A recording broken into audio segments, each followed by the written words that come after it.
This started several years ago through my work. As a probation officer, I was assigned to God's River. And part of what I like to do when I'm in these communities is I'll go to the cemetery. Because the cemetery tells a story about the community, I found. And in God's River, they have one area on the west side of the cemetery where all the babies were buried. And all in the last 5 years, I would say, there was several. And then that told me that the community was hurting, and so I sought out the pastor. The pastor worked at the band office where I was given space, and we started chatting, and it grew from there. And we talked about how good it would be to bring more people up to the community, because the indigenous people that I saw was very different from what mainstream media or the news wants you to see or shows you. So that's how we started discussing all this.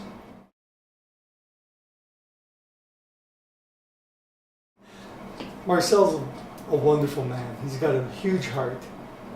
But you can tell he is the only spiritual leader for that community. It's a community of 400 to 600 people. It's very small.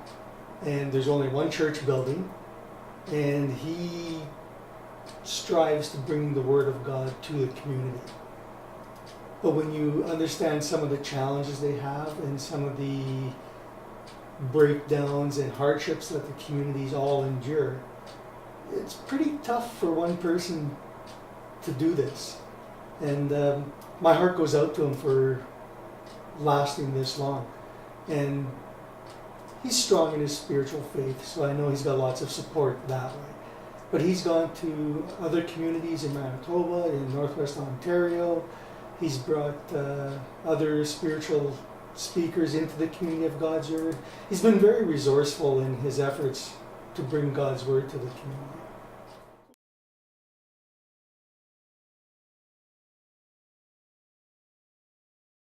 It's a flying community, and from my understanding, you'd have to speak to the people there to get the full background. They were originally part of God's Lake Narrows, and then there was a split in the leadership or the belief of the community, and God's Lake Narrows is on the south end of God's Lake, and God's River was established at the mouth of God's River, Manitoba, on the north side of the lake. It is a Cree community. Okay. I've learned some words in Cree. They've been very patient with me. The cool piece in all of this was the community is so welcoming. They absolutely enjoy newcomers coming to the community. They welcome them. When I tried speaking a few Cree words, they all smiled and said, well, but they really appreciated the effort I was trying to put in. And yeah, it's the one thing that I think really changed their opinion of me was I was going in there as a probation officer. I was paid to do a job. I had to go in there. But when they saw that I told them, you know what, I'm going to come back under a different umbrella. And then the first time I came back with my wife and two friends through the ACTS proposal, they said, hey Darrin, how you doing? Good to see you guys. I'll come see you tomorrow and report. And it's like, no, I'm not here for that purpose. And they all just kind of stopped and I said, no, I took vacation. I'm here to get to know the community. And the whole attitude or the way they viewed me changed from that moment.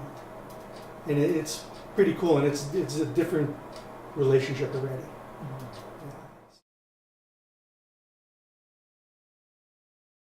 So initially, what we did was we needed to start somewhere.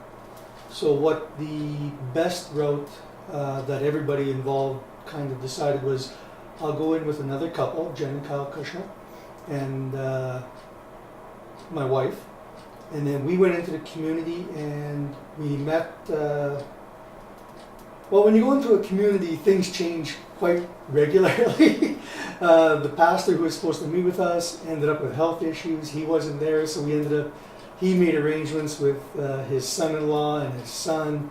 I never met them before, and we jump in the boat with these people, and away we go across the lake.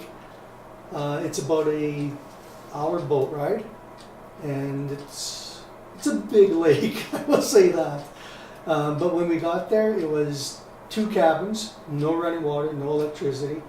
The insides are just sheeted with plywood, and you had bedrooms sectioned off, but there was no, there was bed frames, but there's old mattresses and that, and you just make do. They had a campfire out in the middle of the yard where we cooked all our food, and we cooked fish, and we went fishing and everything. And from that moment, we went there in the morning.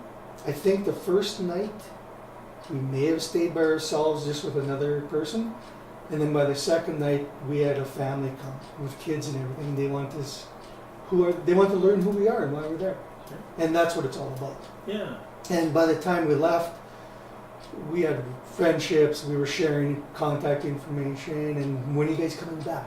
Can you guys come back? This is great. And so yeah, and it snowballed from there. So that was the first year. This was a camp that's away from, and they call it a spiritual retreat site, the God's River retreat site. It is a place to get away from all the distractions, and where you can focus on yourselves as a person, as a couple, as youth groups. The pastor can lead sessions over there. The actual community has been quite progressive with they've got a new water treatment center. Okay. They've got a fuel bulk station. They've got a brand new school that's being built. I believe this winter road season, the materials are coming up for a brand new school. Okay. Internet is limited, cell phone access is limited in the community. When you go across to the retreat site, there is nothing. Okay. Yeah, you're. I see. So the community is on one side of the lake? Yes. I see. Oh, okay. So that's part of the isolation piece for the camp. Okay. Thank you. So even we were talking about doing something with the youth, and after the second year we went in there and we had other people look at it. Going across for an hour trip on the boat is pretty far for youth. So we started talking, and we've come up with a location that's probably canoeing distance right from the community, where it'd be a little bit more accessible for youth to paddle over. It'd be about 3 miles, 2 miles. Okay. Still a good paddle, but and you can work that into the original ways of how the First Nation people traveled. Yep. Settler people can experience that. Yeah. So.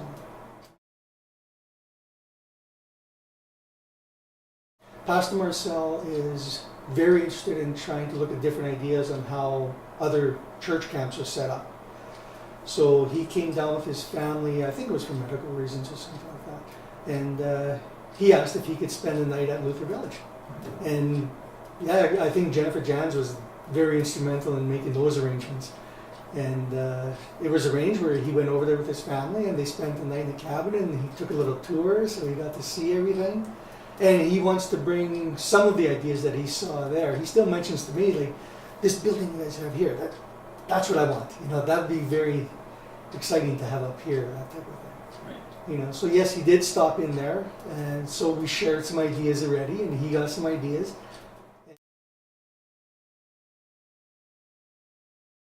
There is quite a bit of planning that goes into taking 4 people up there and taking a group up there. Flight times are very sporadic. They are set. At 10 o'clock you got to be at the airport. But when you're flying northern Manitoba, the weather changes, conditions change, there's always delays. Whether a plane can't get out of the community to come to Winnipeg to take you in, or vice versa.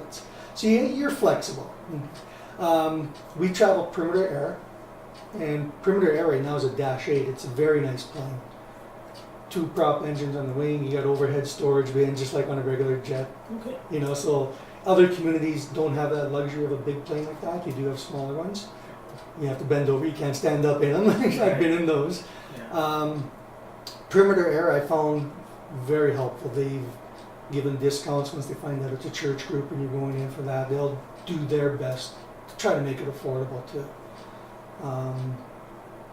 baggage, you've got to go to 60 pounds, and it's tough when you're taking all your food, all your gear, and tenting. This time, the retreat site that we were going to stay at burned down a week before we went in. And the community contacted me and said, do you guys want to cancel? We fully understand. We said, no, we're there, we're coming, we'll bring tents. You know, and I think that showed an appreciation on their part. Like, no, these people they're not looking for certain facilities or anything. They'll just come and sleep on the ground if we have to. We just want to be there with them.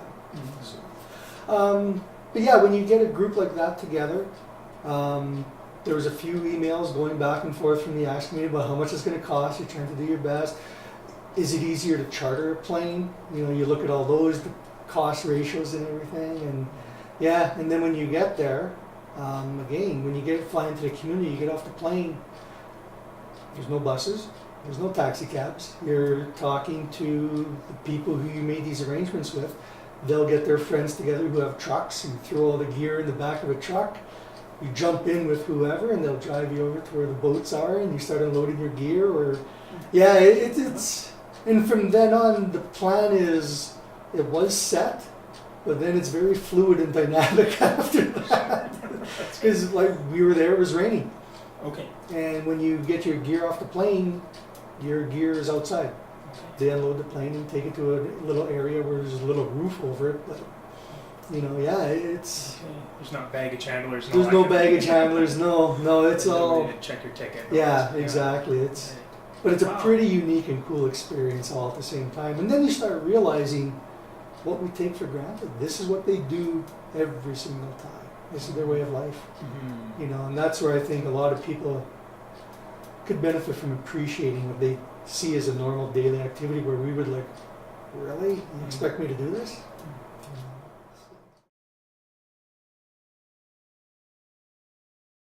You know what? The hope and dream I have is just having a location, a remote indigenous location, where we can bring settler people in to experience their culture, experience their hardships, and get to know them as a people, outside of what you see in mainstream media.